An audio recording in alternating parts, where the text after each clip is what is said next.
Hello, it's me again. And today we're going to be making this cutesy autumnal sort of cottage that's right behind me. Because if nothing else, I am just here to remind you that spooky season is on the way, and I am so very excited. But anyway, on with the video. First things first, here are the dimensions. As always, the dotted line represents where the walls are going to go, and the brown blocks represent where the framework is going to be. Okay, so starting off with the framework, on every brown block we're going to be creating an oak log pillar that is 5 blocks high. So I'm totally ignoring that dotted line right now and I'm just focusing on the outer frame.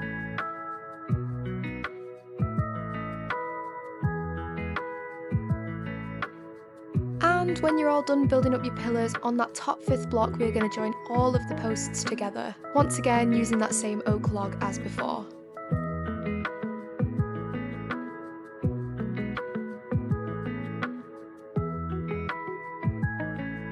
And here is how we should be looking so far.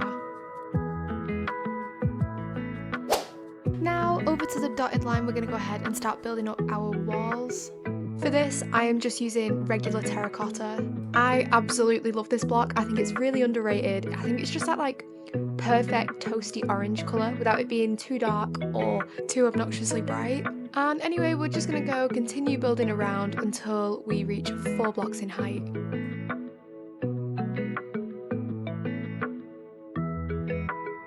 And just as like a personal little style choice, I like to build the inner corners up with the oak log that we used on the framework.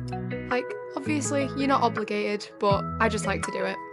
Now we're going to go back and just replace a few of the blocks on each wall with some jungle wood. Now, I love jungle wood so much. If jungle wood has a million fans, I am one of them.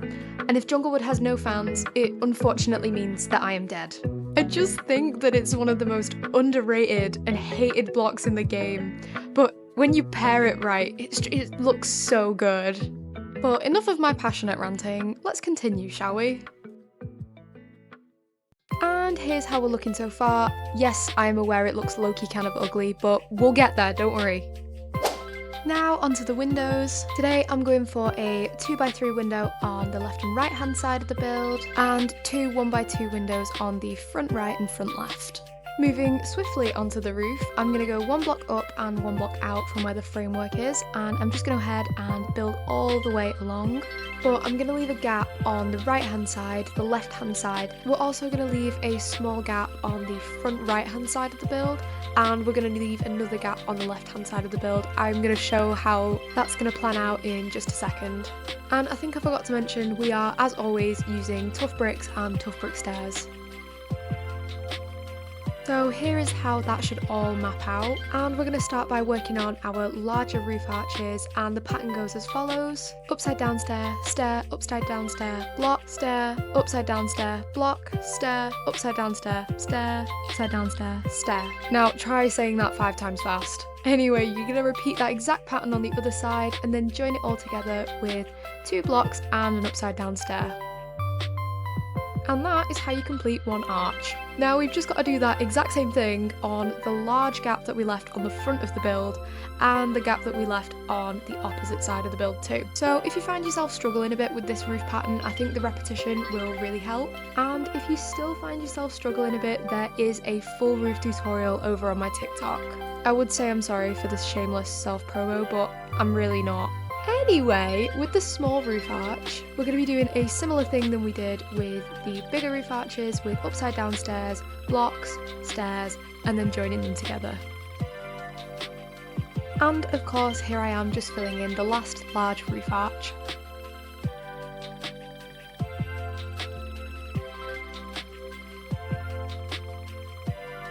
Here is how we are looking. I'm hoping at this point that you can see the vision. Next step is to start filling the roof in. So step 1, I'm just going to go ahead and build around each of the roof arches on every regular block and upside down stair. And I forgot to mention we are using moss. I am very passionate about moss also, but I think 1 passionate rant is enough for 1 video, so I will spare this one until the next one. Anyway, but I just like to do this to make sure that everything lines up properly when I fill the roof on in. And it's now time to go ahead and do just that.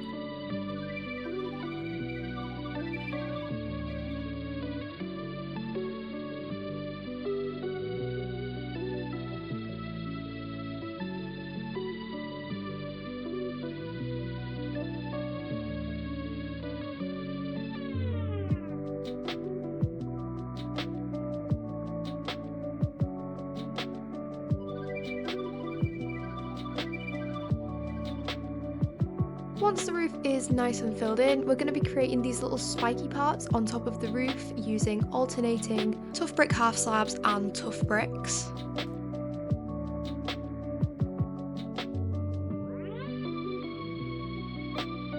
And we're going to go ahead and do a similar thing to the underside of the roof frame, but instead of using tough brick half slabs and tough bricks, we're just going to be doing alternating half slabs and then leave a gap.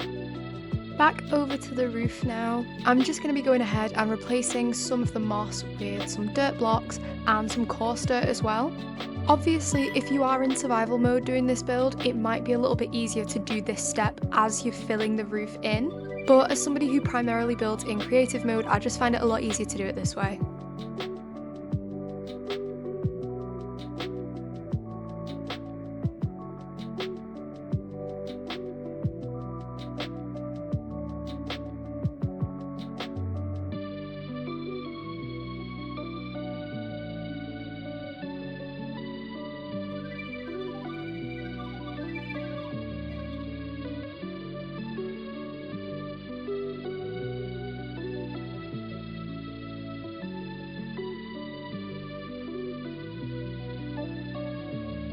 And here's another little progress update. We are finally starting to get something that resembles a house. Now it's time to go ahead and tidy up the inside of the build. So starting off, I like to go ahead and place down an oak log in each of the corners where the roof arches are. And next we're going to go ahead and just build around where the wall ends with that oak log. This is not a mandatory step, by the way. It's honestly my least favourite step in the building process, but it's kind of just part of my building routine now, so I thought it'd be wrong not to include it. And here's just a dodgy little visual of how it should sort of look. And now we're just going in with the terracotta and building up until we reach the roof.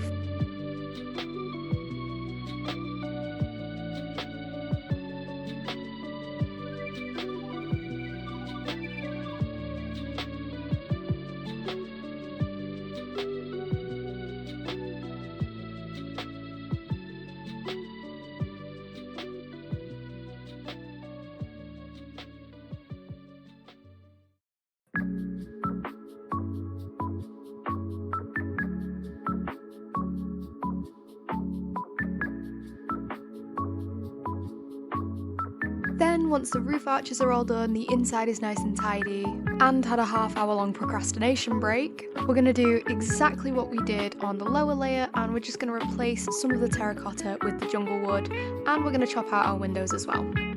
I, as always, because I am nothing if not a creature of habit, I'm going for plus sign shaped windows on the left and right hand sides in the larger roof arches because I'm going to fill those in and make them into little flowers. And I don't know what I'd call the shape that I did on the front roof arch, but we're doing that for a reason because we're going to add a little something extra onto that part, as you'll see in a few moments.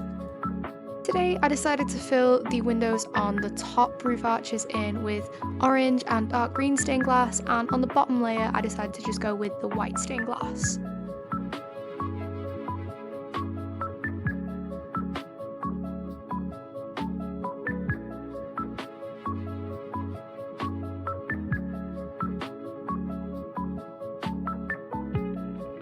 And to the area of the build that sticks out just a little bit at the front, I decided to go ahead and add in just an extra little roof of sorts. I'll be so real, I don't really know what you'd call it, but it took so much trial and error to get right. And I'm still not entirely happy with it, but you know what, it was good enough at the time. Of course, I am, as always, using the tough bricks just to map it out, and then I'm going to go ahead and fill it on in with some spruce wood.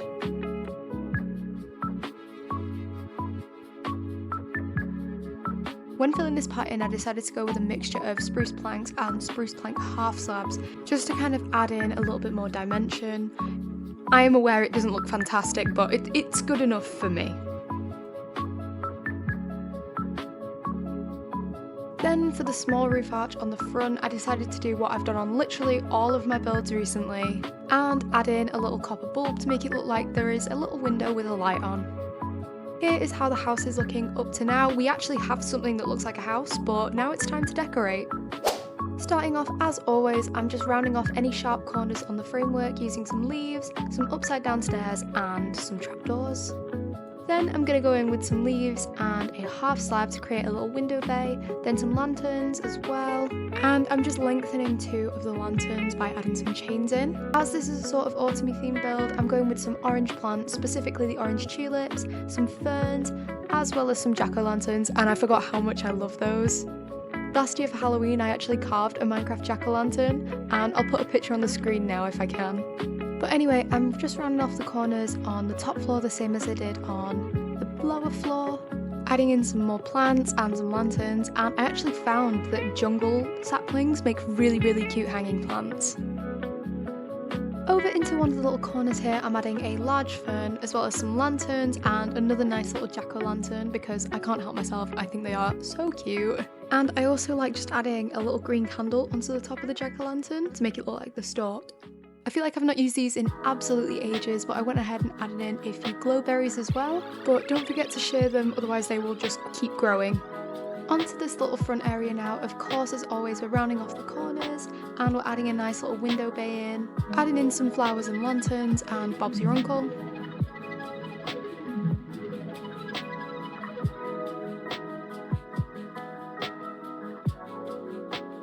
Then, of course, more glowberries. I just think they fit absolutely perfectly with this colour scheme. Here I'm just repeating what I did exactly the same on the other side with just the little rounded edges, the lantern and a jack-o'-lantern. And then we move on to the front door and front window area.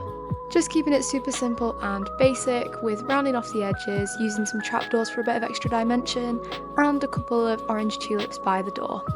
And because I'm super lazy, I just went ahead and did this little window bay exactly the same as the other one. And then as I was about to start decorating the last side, I had the absolute life scared out of me by a wandering trader. So let me set the scene for you right here. So I'm sat in my very dimly lit room.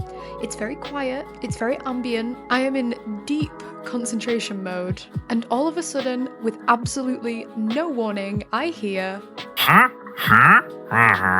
and it was so bloody loud. I don't think I've ever had my life flash before my eyes like that. Moral of the story, turn your volume down while you're recording late at night. And with that, let's get back on with the video.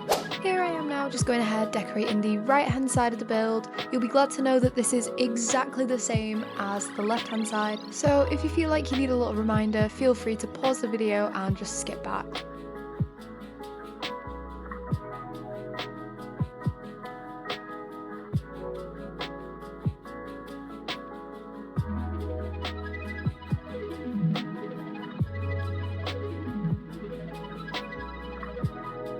Now I'm just going ahead and adding an absolute ton of plants to the top of the build. So I'm just starting off with some regular grass, then some tall grass, some orange tulips and some ferns. If I'm doing a moss roof, I always absolutely love tying the plants that I've used on the build back into the build by putting them all over the roof.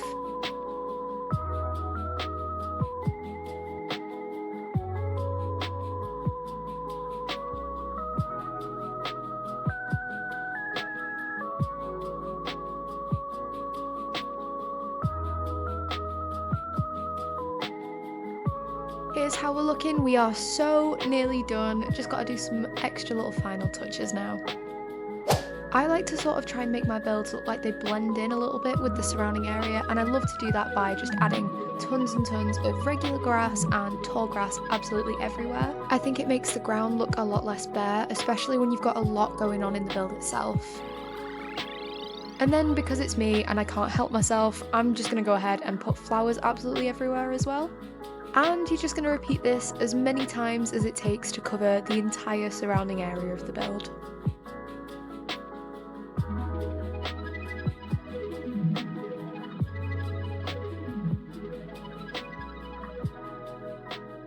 Now it's time to go ahead and make a path leading to the front door. I'm using the path blocks and some coarse dirt as well, and I'm just scattering these totally randomly leading up to the door. I don't know why I always do this as well, but I like to make them a little bit more sparse as they get towards the end of the path. Remember, we are not aiming for realism, we're aiming for fantasy cottage in the middle of the woods. And then this is totally optional, just as a last little extra something. I decided to add a couple of little farms on each side of the build, one a carrot farm and one a potato farm. Full credits to whoever did this idea first, because it definitely wasn't me. I saw this on Pinterest, so if you know who did this kind of style of farm first, full credit goes to them. But I basically just dig out a random little patch of land, only really quite small, surround it with a couple of fences, they don't need to go the whole way around, then just scatter in some hay bales and some leaves before planting in the crops.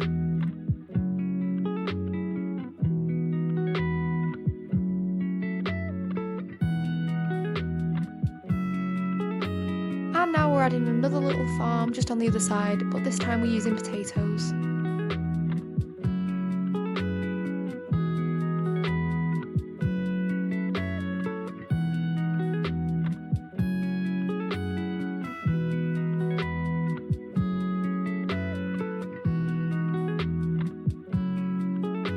And that, my friends, is the house all finished. I'm quite proud of this one if I do say so myself. But anyways, thank you all so much for watching. If you enjoyed, don't forget to drop a like and subscribe. If you've got any questions, drop them down in the comments and I'll see you in the next one. Bye!